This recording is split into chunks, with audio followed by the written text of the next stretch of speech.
The book of Deuteronomy contains many reminders for God's people that were given to them before entering the promised land of Canaan.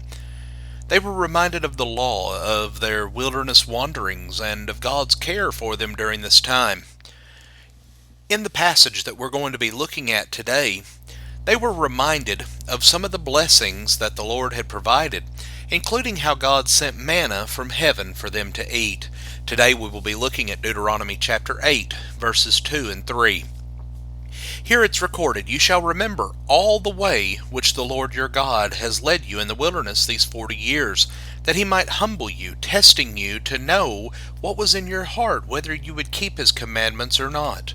He humbled you, and let you be hungry, and fed you with manna which you did not know, nor did your fathers know, that he might make you understand that man does not live by bread alone, but man lives by everything that proceeds out of the mouth of the Lord." The Israelites needed food, and God provided it for them. Now, it may have not been what they would have preferred, but it was what they needed. And we continually face challenges in our lives just as the Israelites faced as they left Egypt.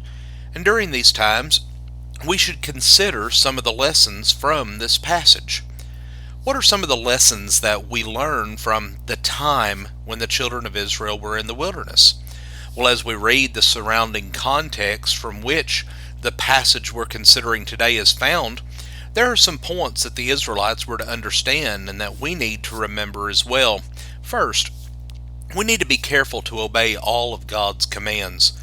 Both before and after reminding them of the food that God provided in the wilderness, Moses recounted God's instruction to them to obey him. "All the commandments that I am commanding you today, you shall be careful to do. Therefore you shall keep the commandments of the Lord your God, to walk in his ways and to fear him." Deuteronomy 8, verses 1 and 6. We have the same responsibility today. As part of the Great Commission, those who would become Jesus' disciples were taught to observe all that he has commanded. Matthew 28 and verse 20. Also, we are to remember God's blessings. Not only did God feed the Israelites in the wilderness, he also blessed them by making it so that their clothing did not wear out, nor did their feet swell. Deuteronomy 8 and verse 4. God continues to demonstrate his goodness to us as well. For James wrote, "Every good thing given and every perfect gift is from above, coming down from the Father of lights, with whom there is no variation or shifting shadow." James 1:17. Also, in hard times, we need to remember what is truly important. The hunger and difficulty that the Israelites faced in the wilderness were likened to the discipline that sons would receive from their father. Deuteronomy 8 and verse 5.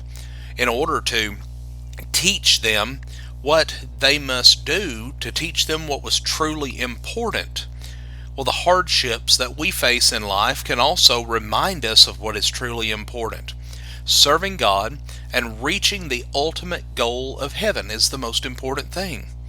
Referring to the difficulties that he faced, Paul wrote, "For momentary light affliction is producing for us an eternal weight of glory far beyond all comparison." 2 Corinthians 4:17. But also, we should see that God is leading us to even greater blessings.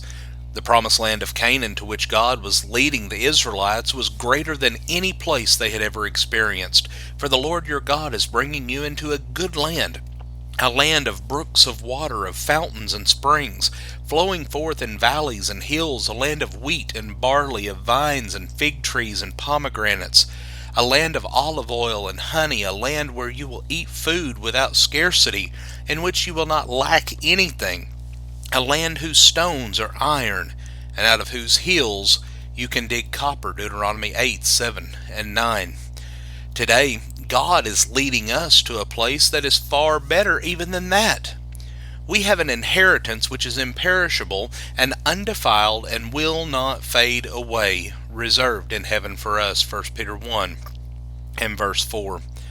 Friends, during difficult times, it becomes easy to focus on this life and turn our attention away from God. Yet we must never lose sight of what's really important.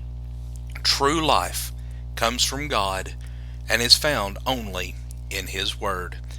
Friends, we thank you for joining us today, and have a blessed day.